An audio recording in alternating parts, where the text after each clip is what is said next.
नमस्कार, स्वागत है आप सभी का एजुकेशन के 6 में। दोस्तों, इस वीडियो के माध्यम से आप सभी को बताएंगे कि रेलवे रिक्रूटमेंट बोर्ड ने अपना एक नोटिफिकेशन जारी कर दिया है। इस नोटिफिकेशन में बहुत अच्छी खबरें बताई जा रही हैं। तो क्या है वो अच्छी खबरें? आरआरबी, एनटीपीसी को लेकर और ग्रुप डी एग्जाम को लेकर जानेंगे पूरा डिटेल में इन सब के लिए। लेकिन सबसे अच्छी खबर ये है कि अभी जो छात्र ग्रुप डी के एग्जाम देने वाले हैं उनका CBT 2 नहीं होगा, यानी कि CBT 1 देकर ही आप जो है इस सिलेक्शन प्रोसेस में आगे बढ़ेंगे। जी हाँ, बड़ी खुशखबरियों में और भी खबर अच्छी है। चलिए लेकर चलते हैं इसके नोटिफिकेशन पे, जो कि यहाँ पे हर एक ऑफिशियल वेबसाइट पे, आरआरबी के हर एक ऑफिशियल वेबसाइट पे ये जो है नोटिस दे दिया गया है। आप इस नोटिस को डाउनलोड करके देखिए। जो मांग की थी आप लोगों ने, वो मांग पूरी हुई है या नहीं हुई है, जरूर बताएंगे आप लोग कमेंट सेक्शन में। दोस्तों, उससे पहले एक छोटी सी अपडेट है कि अगर आप बिहार BPSC या बिहार के किसी भी एग्जाम की तैयारी कर रहे हैं तो आप अनअकैडमी BPSC पे ज्वाइन कर सकते हैं, जहां पे हर एक वीकेंड पे आप लोगों को एक वेबिनार रखा जाता है। तो इस बार भी 67वीं BPSC को लेकर प्रीलिम्स को क्रैक कैसे करना है उसके लिए आत्मविश्वास बढ़ाने हेतु यहाँ पे एक लाइव वेबिनार रखा जा रहा है, जहां पे बिहार के टॉप एजुकेटर आपको यहाँ पे एजुकेट करेंगे और साथ में भी बताएंगे कि आप BPSC प्रारंभिक परीक्षा की तैयारी कैसे करें।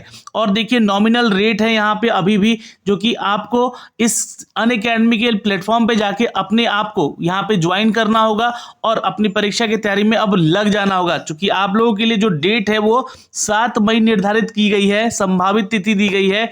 तो आप लोग इस वेबिनार को अटेंड करेंगे 16 मार्च को शाम को 6 बजे।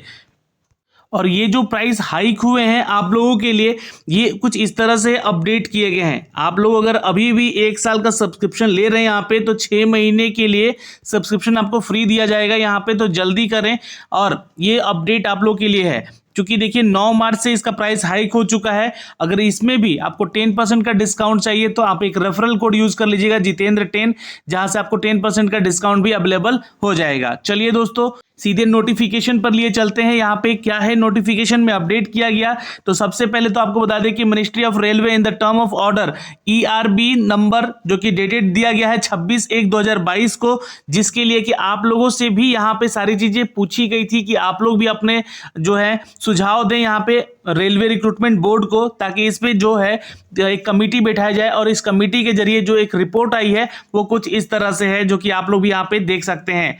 तो सबसे पहला अपडेट यहाँ पे क्या है कि 20 times unique candidate will be shortlisted with the pay level wise for the second CBT exam. जी हाँ, CEN 1 2019, यानी कि जो NTPC का आपका एग्जाम है उसमें CBT 2 तो होगा ही, जिसके लिए आपको जो आप लोग की मांग थी कि इसमें 20 गुना, मतलब 20 गुना रिजल्ट होना चाहिए। यानी कि 7-7.5 लाख जो छात्र हैं यहाँ पे, उनको यहाँ पे आना चाहिए, उनको सबको CBT 2 देना चाहिए। तो वो मांग आपकी पूरी हो चुकी है यहाँ पे, पहली चीज। तो दूसरा अपडेट दिया गया है, the candidate already announce qualified will continue to remain qualified. यानी कि देखिए, आप लोगों का जो रिजल्ट दिया गया है और जितने छात्र वहां पे क्वालिफाइड हैं उनको टेंशन लेने की कोई जरूरत है नहीं कि उनका होगा या नहीं होगा। दूसरा रिजल्ट जो दिया जाएगा, रिवाइज रिजल्ट जो दिया जाएगा, बिल्कुल आप लोगों के लिए, आप लोगों का वहां पे जो चयन हुआ है आप लोग चयनित रहेंगे। उसके अलावा जो 20 टाइम्स काउंट करके यहाँ पे और रिजल्ट दिए जाएंगे, तो उसमें आप लोगों का रिजल्ट आ सकता है, जिनका नहीं भी हुआ है उसका भी रिजल्ट आएगा। अच्छा, यहाँ पे एक अपडेट और दिया गया है, the list of additional candidate getting shortlisted will be the notified each पे लेवल। देखिए, जो पे लेवल 1, पे लेवल 2, पे लेवल 3, 6 और तक गया था, जहाँ पे उसके लिए जो आप यहाँ पे बोला जा रहा है कि उनके लिए जो छात्र यहाँ पे शॉर्टलिस्टेड किए जाएंगे, उनको यहाँ पे प्रत्येक पे लेवल के लिए उनको अलग से शॉर्टलिस्टिंग होगी यहाँ पे। जैसा कि आप लोग की डिमांड थी यहाँ पे कि हर पे लेवल के अनुसार, जैसे कि एक छात्र का यहाँ पे 4 जगह हो गया था, या 2 जगह हो गया था, या 3 जगह हो गया था उनका सिलेक्शन। तो अब यहाँ पे बोला गया कि इच पे लेवल पे आपकी शॉर्टलिस्टिंग की जाएगी। अगला अपडेट जो है दोस्तों यहाँ पे कि RRB wise second CBT for the each pay level with the all candidate for all the RRB, जी हाँ, accommodated in the single shift which the should be eliminated normalization form। तो यहाँ पे जो है आप लोगों के लिए बोला जा रहा है कि ये एक नए तरीके से आप लोगों का नॉर्मलाइजेशन किया जाएगा, जिसमें कि जो है प्रत्येक इच पे लेवल के लिए जो छात्र होंगे CBT 2 में जाएंगे। और जो CBT 2 का जो एग्जाम होगा वहां पे आप लोग क्या जो हर एक अलग पे लेवल का जो सेक्शन है, जिससे लेवल 1, लेवल 2, लेवल 4, लेवल 6 तक जो है उसमें आप लोग का जो एग्जाम होगा उसमें कोशिश किया जाएगा कि आप लोग का नॉर्मलाइजेशन जो है वो ना रखे, उसका एक अलग तरीके से रखा जाए। नॉर्मलाइजेशन करने का जो तरीका होगा यहाँ पे, wherever single shift not possible because of capacity of the constraint of the otherwise predictable based on the normalisation will be done. देखिए ये तो बहुत ही थोड़ा मुश्किल काम हो जाएगा, और इतने सारे स्टूडेंट हैं उनकी कैपेसिटी को लेकर, तो चूंकि और भी छात्र यहाँ पे इंक्लूड होंगे यहाँ पे, तो उनको भी लेकर ये सारी चीज़ें जो होंगी नॉर्मलाइजेशन करना, तो वहाँ पे थोड़ा सा जो हैगा, जो प्रोसेस अभी रखा गया है उस प्रोसेस से और दिक्कतें हो सकती हैं, इसलिए इसका जो है फॉर्मेट ही पूरा चेंज हो सकता है आने वाले समय में, क्योंकि यहाँ पे बोला जा रहा है कि percentile based normalisation will be done. यहाँ पे आपका जो अब जो नॉर्मलाइजेशन होगा वो परसेंटाइल बेस्ड पे होगा। तो देखिए किस तरीके से ये परसेंटाइल बेस्ड पे आपका नॉर्मलाइजेशन का सूत्र देते हैं या फॉर्मूला देते हैं, तो उस पर आपको पता चलेगा। उसका एक अपडेट भी आएगा जरूर आगे चलकर। अगला अपडेट है यहाँ पे कि CEN RRC 1/2019 will be single stage exam and there will be no second CBT, यानी कि जो लेवल 1 का यानी कि ग्रुप डी का जो आपका एग्जाम है उसका अब सिंगल एग्जाम होगा। ये बड़ी खुशखबरी है आप लोग के लिए। इसका सेकेंड CBT तो होगा ही नहीं, यहाँ पे ये बोल दिया गया है, जो कि आप लोग की डिमांड भी थी। RRC wise CBT will be held on level 1 also maximum available capacity recommended to the use to significant reduce the number of shift involved the RRC and the speed of the examination process। इनका कहना है यहाँ पे कि देखिए हम कोशिश कर रहे हैं यहाँ पे कि जो आप लोग का ग्रुप डी का एग्जाम है वो काफी तेजी से लिया जाए। हो सकता है कि शिफ्ट जो है यहाँ पे काफ़ी ज़्यादा दे दिए जाएंगे, और जो शिफ्ट होगा आपको उसके लेवल से ही आपको, मतलब जो आपका शिफ्ट होगा वो एक दिन में 2 या 3 या 4 शिफ्ट भी होकर ये एग्जाम जल्द से जल्द खत्म करने की प्रोसेस को कहा जा रहा है कि हम लोग कोशिश कर रहे हैं यहाँ पे स्पीड अप करने के लिए इस एग्जाम को। इसके लिए एक एग्जाम शेड्यूल भी दिया गया आप लोग को, नीचे डिस्क्रिप्शन में वो भी चीज़ें है लिखी गई, और मैं इस नोटिफिकेशन में भी दिखलाऊंगा आप लोग को। बोला गया है कि percentile based normalisation which is simple and easy to understand will be used to ever the number of shift involve the more than one। देखिए यहाँ पे इनका कहना है कि जो परसेंटाइल बेस्ड जो नॉर्मलाइजेशन होगा ये बहुत ही आसान होगा आप लोगों को समझने में, इस चीज़ों को जानने में कि आपका रिजल्ट हुआ क्यों नहीं और क्यों कैसे हो सकता है आपका रिजल्ट। ये आगे आने वाली आगामी परीक्षाओं में भी आपकी हेल्पफुल होगा। तो कुछ इस तरह से ये परसेंटाइल बेस्ड नॉर्मलाइजेशन आपका किया जाएगा दोस्तों। मेडिकल स्टैंडर्ड्स को लेकर भी बहुत सारे छात्र पूछ रहे थे और उन्होंने अपना सुझाव भी यहाँ पे रखा था कि इसके ऊपर भी यहाँ पे चर्चा की जाए। तो मेडिकल स्टैंडर्ड जो आप लोग का नोटिफिकेशन में दिया गया था ग्रुप डी वाले में, वही नोटिफिकेशन के जरिए ही आपका यहाँ पे चयन किया जाएगा। बीच में बोला गया था कि आप लोग का जो आई साइट है वो इतने से इतना चेंज हो सकता है, ये बदल सकता है, क्योंकि काफ़ी लंबे समय हो चुका है आपके रिक्रूटमेंट प्रोसेस को लेकर। तो नहीं, ये बिल्कुल वही प्रोसेस रहेगा, बिल्कुल वही आपका क्राइटेरिया रहेगा जिस क्राइटेरिया से आपके नोटिफिकेशन में अपडेट किया गया था। Any available income and asset certificate for candidate who have the apply under the economically weaker section. देखिए जो भी आप EWS कैटेगरी के छात्र हैं, आप लोगों को बोला जा रहा है कि आप किसी भी तरह का इनकम सर्टिफिकेट आप लगा सकते हैं।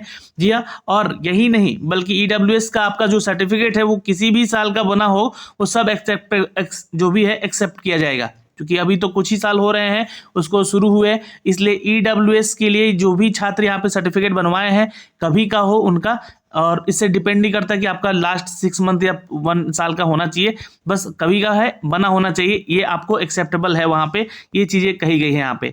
अब देखिए जो शेड्यूल किया गया है आप लोग को यहाँ पे इस एग्ज़ाम को लेकर, जी हाँ, CBT जो NTPC का एग्ज़ाम होने वाला है और आपका जो ग्रुप डी का पहला एग्ज़ाम होने वाला है, और एक ही एग्ज़ाम होगा, ये तो अच्छी खबर है यहाँ से आप लोग के लिए। Revise result of all the pay लेबल to declare by the first week of April. तो आप लोग का जो नया रिजल्ट आएगा जिनमें कि उन छात्रों का नहीं हुआ है और हो सकता है कि उनका रिजल्ट हो जाए, तो भाई आप लोग के लिए खुशखबरी मिल सकती है अप्रैल 2020 के फर्स्ट वीक में, यानी कि होली के बाद आप लोग खुशखबरी मना सकते हैं। लेकिन अपनी तैयारी में लगे रहिए। आप लोग को ऐसा लगता है कि हमारा रिजल्ट हो सकता है तो CBT 2 में आप लग जाइए भाई, NTPC के जो भी छात्र हैं। Second stage CBT of the pay level 6 to be held in the May 2020। तो जो लेवल 6 का आपका एग्जाम है, जो कि कमर्शियल कुछ एग्जाम है, कमर्शियल पोस्ट के लिए है, तो उनका एग्जाम मई 2022 में होगा। और सेकेंड CBT जो होगा आपका दोस्तों पे level for the conduct after giving the reasonable gap.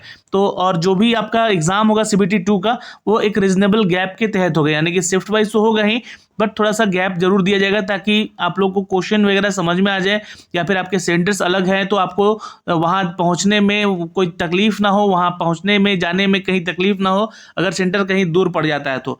It has been decided to follow the receive methodology with the special condition for the conduct of the CBT for the level 1 due to the elimination of the second CBT etc. तो यहाँ पे बोला गया है कि जो भी छात्र अब आप लोग को इस चीज़ का ज़रूरत नहीं है कि सेकेंड CBT में आप लोग देंगे यहाँ पे लेवल 1 के एग्ज़ाम को लेकर, यानी कि ग्रुप डी के एग्ज़ाम को लेकर, ठीक है। तो इसके लिए आप लोग बेफिक्र रहिए। यहाँ पे मेथोलॉजी जो लगाया गया स्पेशल कंडीशन बनाया जाएगा जो कि यहाँ पे एलिमिनेशन जो कि सेकेंड CBT को किया जा रहा है उसको लेकर। तो हो सकता है कि कुछ नए अपडेट भी आए, नए नोटिस भी आए आप लोग के लिए भाई बाद में। This will be involved in the mobilizing of the additional infrastructure and the logistic and conduct the CBT 1 level. The significant increase the per shift requirement effort will be the made to the examination conducting agency. ये थोड़ा सा देखिए कठिन तो होगा क्योंकि जो भी एजेंसी एग्जाम लेगी इसके लिए आपको एक नया इंफ्रास्ट्रक्चर तो बनाना ही पड़ेगा, क्योंकि इसके लिए नया जो भी यहाँ पे लॉजिस्टिक है या फिर आपके जो भी तरीके हैं बदलना पड़ेगा उसको, जो कि पहले आपको रखा गया था उन सभी चीज़ों को हटा के। तो इसके लिए इंफ्रास्ट्रक्चर पे भी काम चल रहा है और बहुत ही जल्द ये सारी चीज़ें क्लियर कर ली जाएंगी। तो आप लोगों के लिए अच्छी खबरें यहाँ पे दी गई है और एक लाइन और दिखा गया है कि hence CBT for the level 1 is plan to be held tentatively in the July 2022। तो जो आपका ग्रुप डी का एग्जाम होगा दोस्तों ये जुलाई 2022 में हो सकता है। ये आपको रेलवे रिक्रूटमेंट की तरफ से ये अपडेट दिया गया है। तो ये सारी डिटेल जो है जो कि हमने आपको इस वीडियो के माध्यम से बताई है। आपका कोई भी डाउट रहता है तो आप कमेंट सेक्शन में कमेंट करके ज़रूर पूछ सकते हैं। ऑल द बेस्ट आपके आने वाले फ्यूचर के लिए। धन्यवाद, मिलेंगे आपसे अगले वीडियो में।